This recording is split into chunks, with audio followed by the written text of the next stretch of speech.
Howdy. Good morning. Good morning. Good morning. Lesson 74. There is no will but God's. Are you sure? Positive. The idea for today can be regarded as the central thought toward which all our exercises are directed. God's is the only will. When you have accepted this, you have recognized that your will is His. The belief that conflict is possible has gone. Peace has replaced the strange idea that you are torn by conflicting goals. As an expression of the will of God, you have no goal but His. Really just feels like that's the end of all, duality or wanting anything in addition to God or wanting to see things that God hasn't created. It's just an undivided, singular desire to know God's will. And in that recognizing, oh my gosh, that is my will. It is. Mm-hmm. But what just came in then, and I'm looking at it going, I don't know if I should share this or not. I'm not sure. What's that? Trust it. Trust it? Mm-hmm. Okay. So in order to know there is no will but God's, there's an idol that we all, what would the word be? We all protect and defend. That has to be given over to Holy Spirit to be divinely repurposed. And it's huge because most of us, when we start off on the journey, don't even recognize it. And we think that it is part of God's will. You know what it is? The idea of sacrifice. Mm. So now we, through the ego mind, believe that love is sacrifice. That in order to attain love, recognition, accolades, approval, yes, validation, yes, and it goes on and on and on, we need to sacrifice something. Yeah. All right. So, that's the ego. That's the ego, and the ego believing that its projection of its God with a little g is going to ask of us great sacrifice if we go with God's will, right? But the truth is that there is no sacrifice in God. God never, ever asks for sacrifice because our minds are one. Communication is one. It is broken by fear. Yeah. Sacrifice is a form of fear. Okay, so when we sacrifice, it's like private thoughts. I mean, what I'm saying here is when we sacrifice, we, in the ego's thought system, we can't sacrifice alone. It's not like I can sacrifice for you, mm-hmm, and you not share in that sacrifice. Because if I'm going to sacrifice myself for you, you're going to pay for it, and so am I. Sure, because we're one. Yeah. Yes. Right? So wow. That's a huge, huge, huge idol. Mm-hmm. That's why I wasn't sure whether to share it in this lesson or not. But it came in booming, and I was like, oh, why me? Oh, okay. All right. So let's share it. Yeah. Hold on just a second. I just saw something as you were speaking about that. I was thinking that you were going to say the body or something, but really, because this world doesn't know of divine love and its highest teaching about love, which is the special relationship of maybe partners, romantic partners, or parent-child, there is so much sacrifice ingrained in that so-called love. And we all know people pleasing, or having to go out and get a job and work to provide for the family. I mean, there's always this sacrifice, sacrifice, sacrifice, and we call that good and we call that love. And so when we consider God as love and we want to accept God's will, there's going to be tremendous expectation of sacrifice in that relating with God, even turning towards God. We're going to be just, quivering, thinking, what is this going to cost me? Mm-hmm.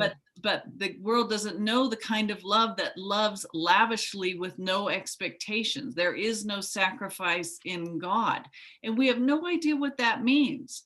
But again, in holy relationship, that's what's extended. I don't want anything from you. I'm not demanding anything from you. I don't have a hidden ulterior motive. I'm not here to manipulate or give to get. I'm here to simply shine, right? With you, seeing you, extending truth with you, knowing the truth with you. Yeah, extending that perfect love. So, right. Mm-hmm. We're going to be afraid of God's will until we're really willing to accept that God's love doesn't require sacrifice. And you won't ever trust that unless you've experienced it in relationship with a brother. Yeah. Yeah. Oh, Thank you, sis. That's beautifully explained. And so when we take this lesson in fully, there is no will but God's. What we're actually asking Holy Spirit is to help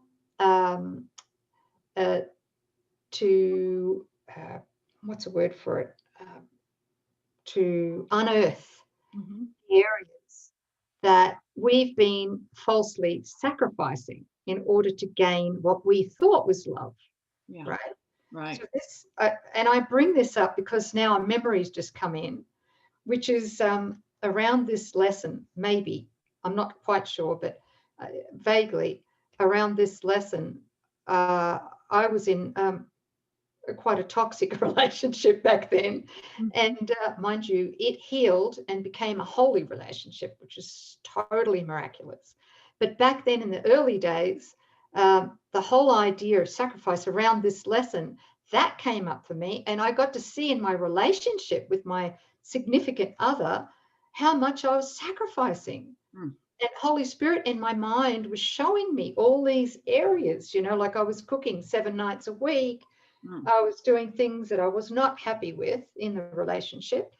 And so I saw, wait a minute, this is not love. I'm not being kind, not to my partner or to myself or to the Holy Spirit. And so there was a process, a beginning process of Holy Spirit helping me undo all of that in the relationship. So it's good. I'm just flagging this in case that's great. Anybody else might have this experience as well. Yeah. Yes. Okay. Thank you. Because one thing important to remember is if I'm sacrificing for you, I'm going to resent the hell out of you. Exactly. That's exactly right. When you were talking about your relationship, that's the breeding ground of resentment and scorekeeping. It's scorekeeping. That's exactly right. Anyway, we're getting off topic, maybe. All right. Forgive us. I think it's good just to notice the fear and the resistance of accepting that there is no will but God. Let's just flag that and bring it up to say, the ego, of course, is terrified of the will of God, but we are addressing, the holy self. Yeah. Yeah, it's a big one. Yeah. Am I reading? I'm sorry. Yes, you are. Who's on first? Yeah. There is great peace in today's idea. And the exercises for today are directed toward finding it. The idea itself is wholly true. Therefore, it cannot give rise to illusions. Without illusions, conflict is impossible. Let us try to recognize this today and experience the peace this recognition brings. Begin the longer practice periods by repeating these thoughts several times, slowly and with firm determination to understand what they mean and to hold them in mind. There is no will but God's. I cannot be in conflict. Then spend several minutes in adding some related thoughts, such as, I am at peace. Nothing can disturb me. My will is God's. My will and God's are one. God wills peace for his son. During this introductory phase, be sure to deal quickly with any conflict thoughts that may cross your mind. Tell yourself immediately, there is no will but God's. These conflict thoughts are meaningless. If there is one conflict area which seems particularly difficult to resolve, single it out for special consideration. Think about it briefly, but very specifically. Recognize the particular person or persons and the situation or situations involved, and tell yourself, there is no will but God's. I share it with him. My conflicts about the person or situation cannot be real. After you have cleared your mind in this way, close your eyes and try to experience the peace to which your reality entitles you. Sink into it and feel it closing around you. There may be some temptation to mistake these attempts for withdrawal, but the difference is easily detected. If you are succeeding, you will feel a deep sense of joy and an increased alertness, rather than a feeling of drowsiness and enervation. Enervation? Joy characterizes peace. By this experience, will you recognize that you have reached it? If you feel yourself merely slipping off into withdrawal, quickly repeat the idea for today and try again. Do this as often as is necessary. There is definite gain in refusing to allow retreat into withdrawal, even if you do not experience the peace you seek. In the shorter practice periods, which should be undertaken at regular and predetermined intervals today, say to yourself, there is no will but God's. I seek his peace today. Then try to find what you are seeking, a minute or two every half hour, with eyes closed if possible, would be well spent on this today. There is no will but God's. Thank God. Thank God. Yeah. Imagine if we all knew that in every now moment. Yeah. Yeah, you know, for me, it's not a matter of not accepting this as true. And I've had direct experience that it is. And now it's a matter of just the discipline of watching when there's ever a temptation to think that, you know, there's something else apart from God's will or in addition to it. Coming back. There is no will but God's. And there's no conflict in God's will. Yeah, yeah, that inspires me to bring up a couple of audio blogs as well. Oh, yeah. Well, actually, they're audio and they're print.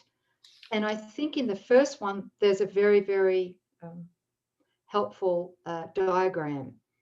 And that the first blog is called Awakening, Separating Truth from Illusions. It's a discipline that we have to do in order to know God's will and know that we are God's will and nothing but God's will. So it's awakening, separating truth from illusions. I think the diagram's in that one. And the second blog is equally as important, and it's titled Making the Positive Separation Between Body and Spirit. That's my favorite. Yeah, you won't find that in any New Age teaching, by the way. What did you say, sis? Sorry. That's my favorite blog. That was so amazing, and it was so powerful, and it's always a go-to. And you're right, it is what sets these teachings apart from any other path, but it is completely supported by what Jesus says in the course and scriptures. So Yeah. I love it. I love it. Yep. And again, if you're not tech savvy, we're going to repeat this again. The down below on YouTube, Mm-hmm. there is a description. What do you call it? Description or show more area, right? And we have somebody that's helping to actually put these links right there at the top for various videos, like today's video, lesson 74. And you'll find those two blogs, the links to them, when you look in the description box. That's right. Yes. I'll get real good at this after a while. And so will they. It's only difficult to find it at first, but once you start to locate what we're referring to, it's easy peasy. So yeah, and if you can't find it on your phone, which took me a couple of weeks, go to a desktop computer or a laptop or whatever. Should find it on that. Yeah. Yeah. Okay. Thanks. Yes. Thank you. So there's going to be this pull from the ego to accept that God's will is true, but yet also what you're dealing with as a problem is also true. And we do this we talked about the pendulum going back and forth. And every one of us, every single one of us has to come to a place where we're willing to make a positive separation, where it's just the truth is true and nothing else is true, and be solid in your conviction that nothing else is true. And so recognizing, honoring God's will, worshiping God alone, saying only God's will is true. And these blogs, please, read the blogs, listen to the blogs. They're really going to anchor this. And we've got to do it at some point, in our awakening. So why not now? So I just want to encourage you guys. These are really powerful, powerful blogs, and they'll help anchor this and make it part of your process. Yeah. And for those, thanks, sis. And for those who want to go deeper into this again, chapter 2 of the text, we both encourage you to read the text. Yes. It just it really supports the lessons, or the lessons support the text. Yeah. But in chapter 2, there's a section in there about true denial. And even if you just read that, support this lesson, and to support these 2 blog posts as well. It's going to be very, very helpful. Oops. See? I left my phone on. That's a good sign. Jesus saying yes. No, that was Jesus calling me. Hang on a minute. We'll wait while you take this call. Look, it is him. Look. Oh, beautiful. Thanks, sis. All right, okay. You guys. Thanks for joining us, and we'll see you next time. Bye. Bye.